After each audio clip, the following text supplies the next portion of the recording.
जय शनिदेव महाराज।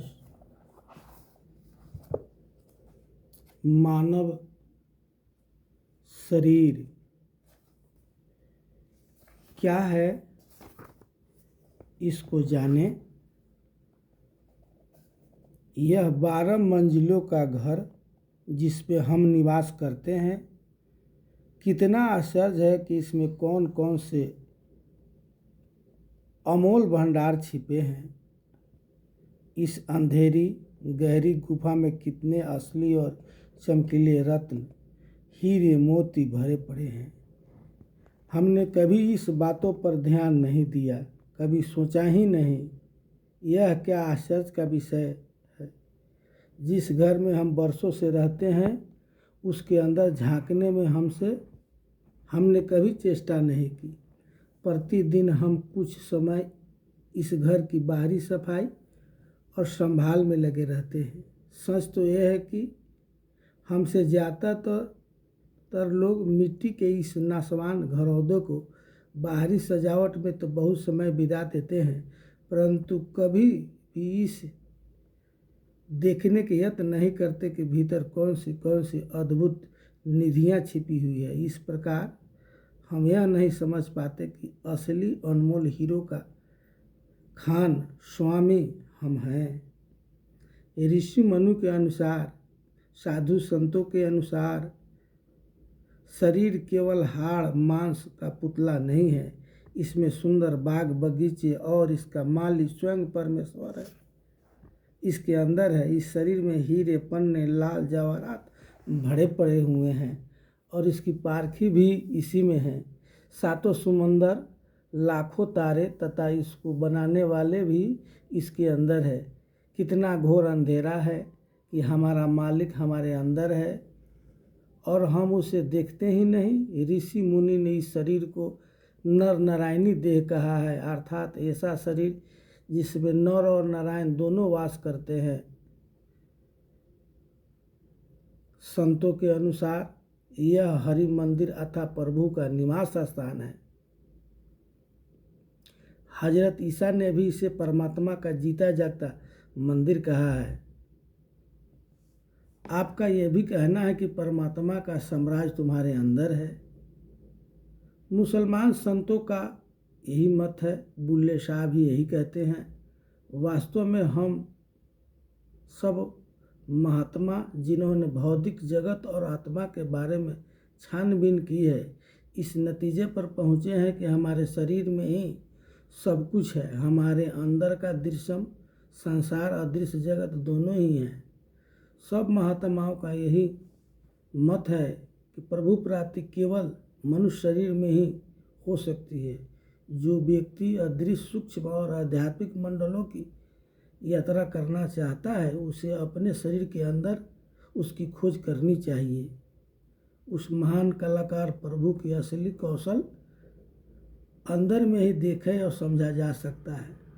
12 दृश्यम केवल धोखा है। मानव शरीर तथा समूचे ब्रह्मांड की असलियत इस शरीर से बाहर कहीं भी साफ तौर पर नहीं देखी जा सकती। इस घर के गुप्त खंडों की खोज करनी चाहिए, जिसके बारे में हजरत ईसा कहते हैं, मेरे पिता के महल में कई भवन हैं। ऋषि मुनि इस शरीर को 9 द्वारों का घर कहते हैं। कई बार तो इसे 10 द्वार का भवन भी कहा जाता है।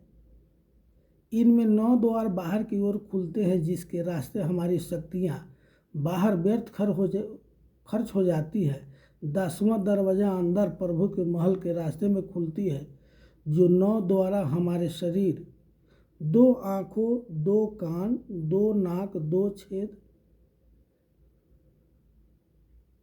1 मुंह तथा नीचे इंद्रियों के 2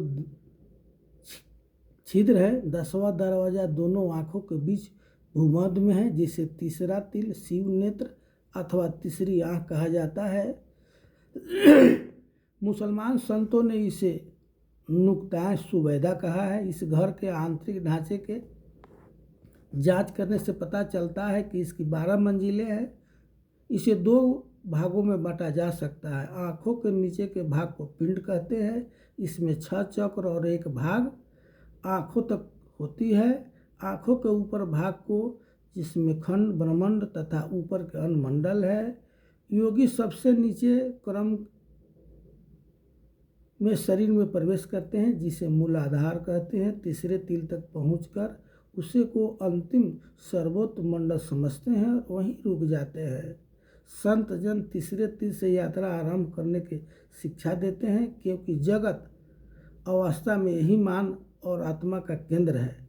संत महात्मा इसी स्थान से ऊपर सतलोक तक जाने का तरीका बतलाए हैं। सतलोक आँखों के ऊपर 5वां मंडल है। संत अपने शरीर को निचले 6 चक्रों या कमलों, खतरनाक भूल भुलैया से बचा लेते हैं।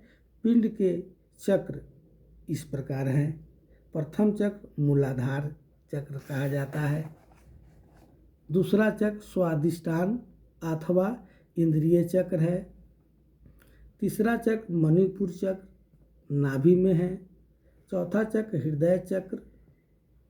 पांचवा चक्र कंठ चक्र है, यहाँ पर 16 दल का कमल है।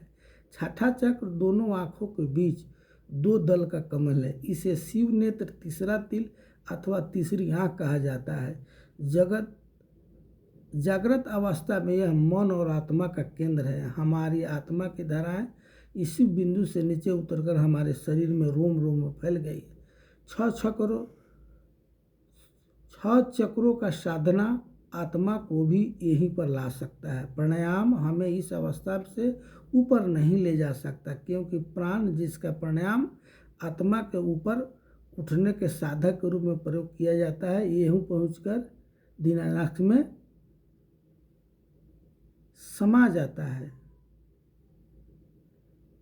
गुदा चक्र पर कुंडलीय नाड़ी है। शरीर की गंदगी को निकालना इसका काम है। यह नाड़ी कुंडलीय लगाए हुए सांप की भांति है। यहाँ पर नाड़ियाँ का मूल है। इसमें 24 छोटी नाड़ियाँ हैं निकलती हैं, जो शरीर का पोषण करती है। इसमें 10 नाड़ियाँ प्राणों के शरीर के भिन्न भिन्न भागों में ले जाती हैं। इसमें 3 प्रमुख नाड़ियाँ इंडा, पिगला तथा सुषुम्ना है, जो श्वास पर नियंत्रण रखती है। तीसरे तिल या शिव नेत्र कहते हैं। प्राणायाम की विधि अपनाने वाले लोग तीसरे तिल पर आकर रुक जाते हैं। ये मानव शरीर के विषय में हमने आपको बतलाया है। जय शनिदेव महाराज।